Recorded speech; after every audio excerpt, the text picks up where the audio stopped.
출애굽기 15장 22절로 26절 말씀 보겠습니다. 모세가 홍해에서 이스라엘을 인도하며 그들이 나와서 스룹 광야로 들어가서 거기서 사흘 길을 행하였으나 물을 얻지 못하고 마라에 이르렀더니 그곳 물이 써서 마시지 못하겠으므로 그 이름을 마라라 하였더라. 백성이 모세를 대하여 원망하여 가로되 우리가 무엇을 마실까 하며 모세가 여호와께 부르짖었더니 여호와께서 그에게 한 나무를 지시하시니 그가 물에 던짐에 물이 달아졌더라. 거기서 여호와께서 그들을 위하여 법도와 율례를 정하시고 그들을 시험하실세 가라사대 너희가 너희 하나님 나 여호와의 말을 청종하고 나의 보기에 의를 행하며 내 계명의 귀를 기울이며 내 모든 규례를 지키면 내가 애굽 사람에게 내린 모든 질병에 하나도 너희에게 내리지 아니하리니 나는 너희를 치료하는 여호와임이니라. 아멘. 출애굽기 15장 22절로 26절 말씀 가지고 우리가 어려움을 만났을 때 이와 같은 제목으로 하나님 말씀을 전합니다. 많은 은혜 받으시기 바랍니다. 사랑하는 하나님의 자녀들이여, 우리가 어려움을 만났을 때 어떻게 합니까? 어떤 행동을 취합니까? 어떤 모습으로 다른 사람에게 보입니까? 다른 사람들이 우리에게 나를 보면 어떻게 생각합니까? 이러한 걱정들을 생각을 하게 됩니다. 그러나 오늘 본문의 말씀 말하는 곳은 어떤 곳입니까? 이스라엘 민족들이 홍해를 건넌 후 이스라엘 백성이 처음으로 도착한 곳은 마라였습니다. 이곳에서 이스라엘 백성은 어떤 어려움을 만나게 됩니까? 출애굽기 15장 22절로 23절 말씀 보겠습니다. 모세가 홍해에서 이스라엘을 인도하며 그들이 나와서 수룩 광야로 들어가서 거기서 사흘 길을 행하였으나 물을 얻지 못하고 마라에 이르렀더니 그곳 물이 써서 마시지 못하겠으므로 그 이름을 마라라 하였더라. 아멘. 이스라엘 민족들이 홍해를 떠나 수룩 광야로 들어간 이스라엘 자손은 3일 동안 물을 얻지 못하다가 도착한 곳이 마라에 이르러 겨우 물을 얻게 됩니다. 그러나 그 물을 써서 도저히 마실 수 없었습니다. 그렇다면 하나님께서 왜 그곳 물이 써서 마시지 못하는 것을 모르시고 마라로 이스라엘 백성을 인도해 가셨을까요? 그곳 물이 써서 마실 수 없다는 것을 알지 못하셨기 때문일까요? 결코 그렇지 않습니다.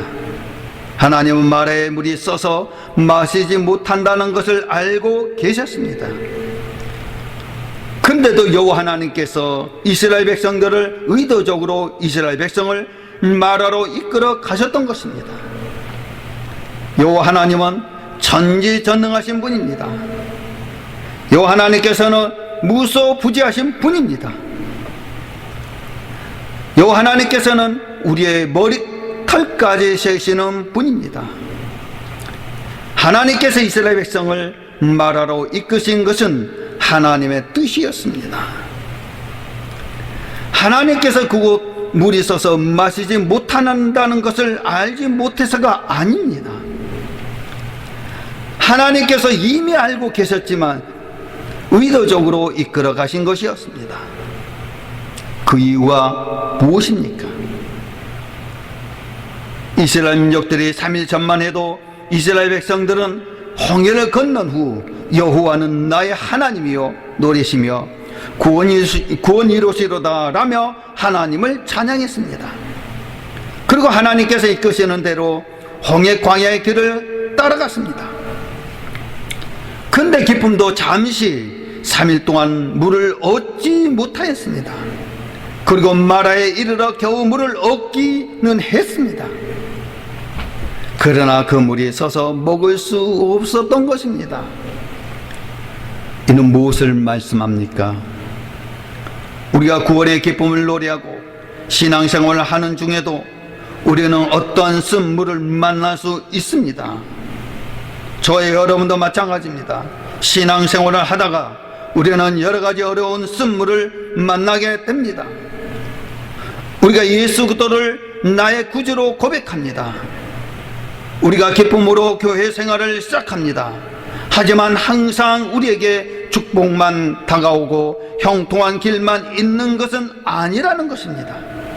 바꿔 말하면 교회에서, 직장에서, 가정에서, 다른 여러 생활 속에서 힘들고 어려운 일들이 있습니다.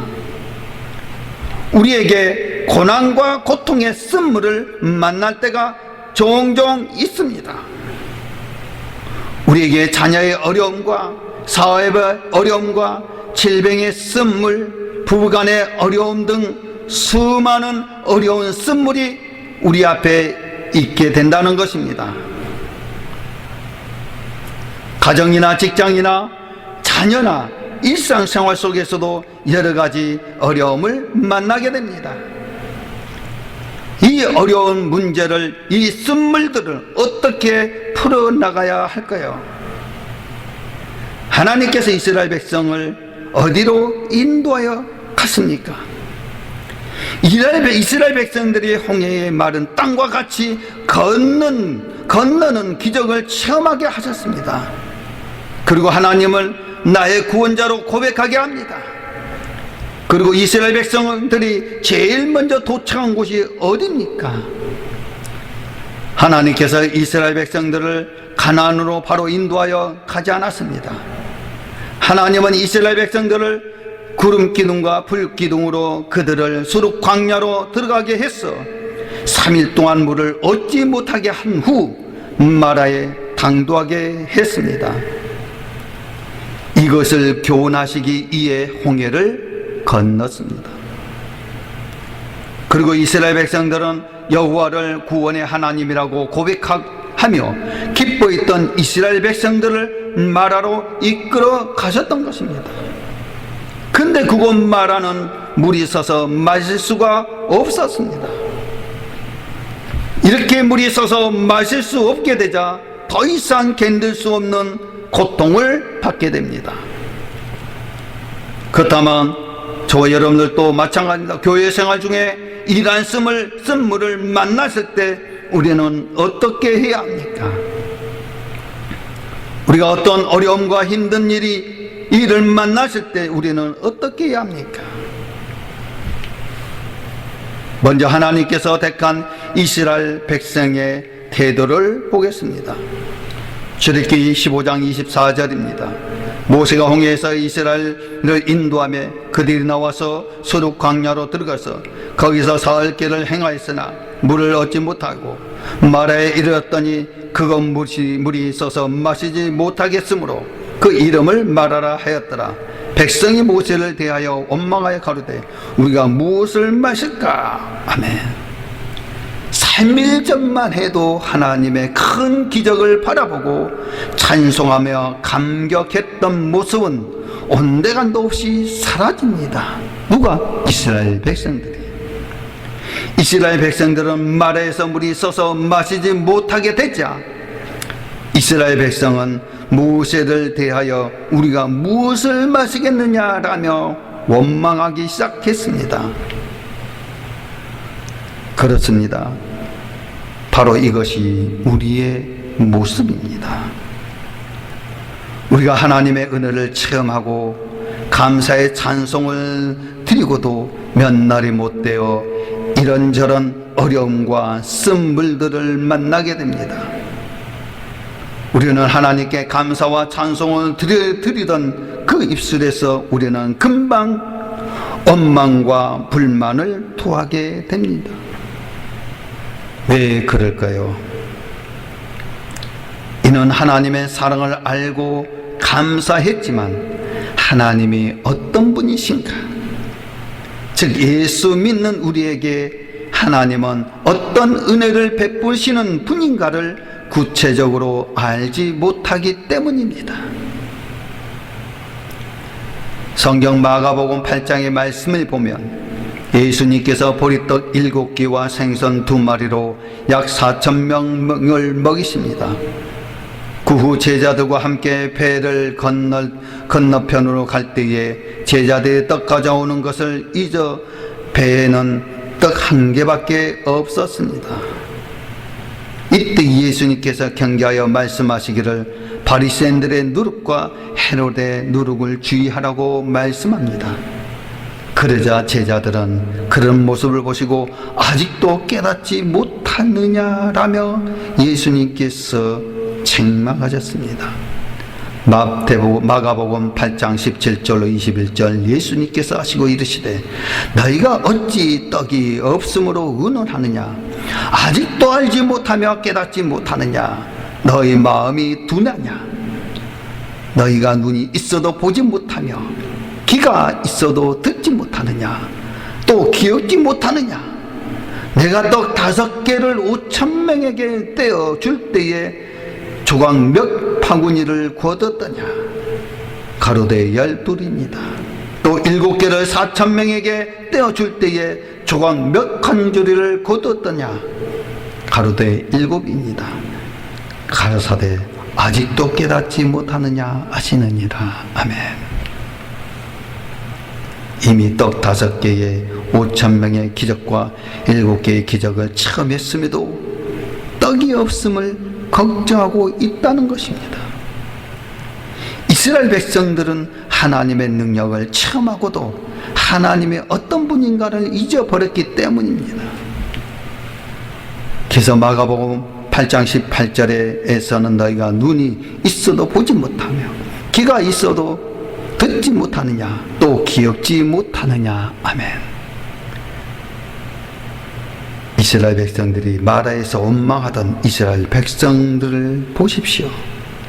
그들은 이미 하나님께서 애굽에서 행하신 10가지 재앙을 통해 상천하지 오직 여호와만이 하나님이시오 그 외에는 다른 신이 없다는 것을 확실히 알았습니다. 또한 믿었습니다. 뿐만 아니라 그들은 3일 전 이스라엘 백성들이 어려움에 처했을 때에 하나님께서 홍해를 마른 땅과 같이 말리셨습니다. 이스라엘 백성들이 어려움에 처했을 때에 하나님께서 이스라엘 백성들을 그곳을 지나가게 하셨습니다.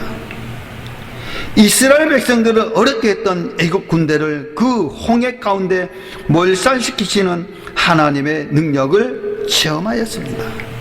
그럼에도 불구하고 그 하나님의 능력을 잊어버리고 원망하였던 이스라엘 백성들이었습니다. 마찬가지로 우리 또한 하나님께서 행하신 능력과 기적을 기억하지 못할 때입니다.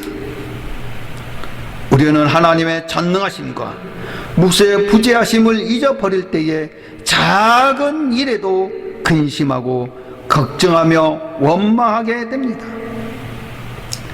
하나님을 나의 하나님의 힘이요 노래시며 나의 구원자라고 찬양했던 이스라엘 백성들이 홍해를 지난 3일 후에 마라에 이르러 마실 물이 없게 되자 이스라엘 백성들이 모세를 향하여 원망하기 시작했습니다. 하나님께서 우리의 이런 연약함을 너무너무 잘 알고 계십니다. 하나님께서는 구원의 기쁨을 노래하는 이스라엘 백성을 마라로 이끄십니다. 하나님께서 이스라엘 백성들에게 물이 있어서 마시지 못하는 어려움을 겪게 하십니다. 그리고 이스라엘 백성들이 원망할 때에 모세에게 한 나무를 지시하십니다. 그리고 하나님께서 그 쓴물을 달게 변화시켜 그들로 마시게 하는 기적을 행하셨던 것입니다. 아멘. 그때 모세가 하나님께 부르짖었더니 하나님께서 말씀하셨습니다. 출애굽기 15장 25절의 말씀입니다. 모세가 여호와께 부르짖었더니 여호와께서 그에게 한 나무를 지시하시니 그가 물에 던짐에 물이 달아졌더라. 아멘. 백성이 모세를 원망하자 모세는 여호와께 부르짖었습니다. 기도했습니다. 하나님은 그런 모세에게 한 나무를 지시하십니다. 모세는 그 나무를 써서 마시지 못하는 물에 던졌습니다. 그러자 어떤 일이 일어났습니까? 쓴물이 즉시로 달아졌습니다. 하나님께서 말의 쓴물을 달게 바꾸어 주신 것입니다. 그렇습니다. 하나님은 광야 같은 교회 생활하면서 우리가 예기치 못한 쓴물을 만나게 될 것을 알고 계십니다. 그 모든 쓴물들을 달게 변화시켜 주시는 분이라는 것을 우리에게 가르치시기 위하여 이스라엘 백성을 마라로 이끄셨던 것입니다. 사랑하는 하나님의 자녀들이여, 저 여러분들은 하늘을 두루마리 삼아도 다 기록할 수 없는 하나님의 사랑을 알고 예수님께서 하나님의 아들 그리스도인 것을 믿고 고백하였습니다. 그러나 그 구원의 은혜에 감사하고 감격하는 마음에도 잠시 교회 생활하다 보면 어떤 어려움들을 만나 앞에 낙심하게 되는 때에 그 어려운 문제들을 하나님의 능력으로 해결받음으로 인해서 우리 안에 하나님은 정말 나의 모든 어려움들을 해결해 주시는 분이구나 라는 믿음이 생기시기를 주님의 이름으로 축원드립니다. 이것이 알게 하기 위해서는 하나님은 저 여러분 앞에 지금도 여러 가지의 선물들을 허락하고 계십니다. 또한 그 어려움들을 해결해 주심으로 하나님을 더욱 깊이 알게 하시고 있습니다. 지금 쓴물을 만나셨습니까? 쓴물 앞에서 어찌할 바를 몰라 염려하며 원망하고 있습니까? 하나님께서 여러분이 만난 쓴물을 달겨 변화시키기 위해서 지시하시는 것이 무엇인지 깨닫게 될 것입니다.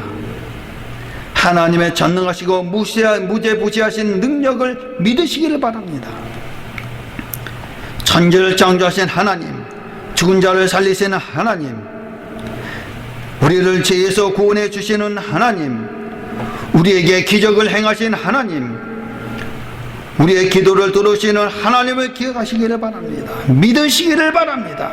여호와 하나님을 믿으시기를 바랍니다. 그리할 때에 여러분 속에 원망과 불안은 사라집니다. 사랑하는 하나님의 자녀들이여, 저와 여러분들은 오늘도 우리 속에 원망과 불안이 사라지도록 늘 주님과 함께 동행하는 주님의 자녀가 되시기를 주 예수 그리스도의 이름으로 간절히 축원 올려옵나이다. 아멘.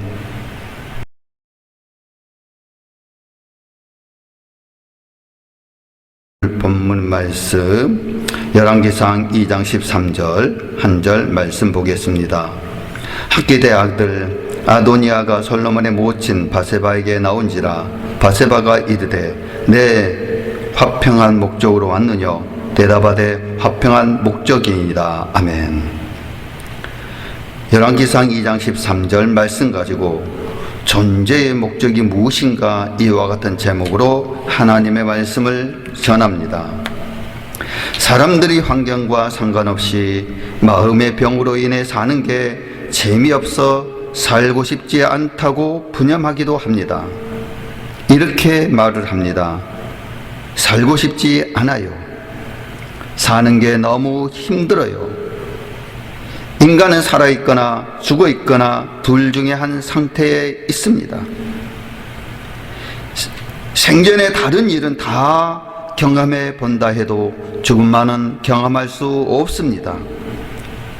사람들은 돌파구가 없다고 생각할 때에 자신의 삶의 방식을 비상구로 나가버리려고 합니다.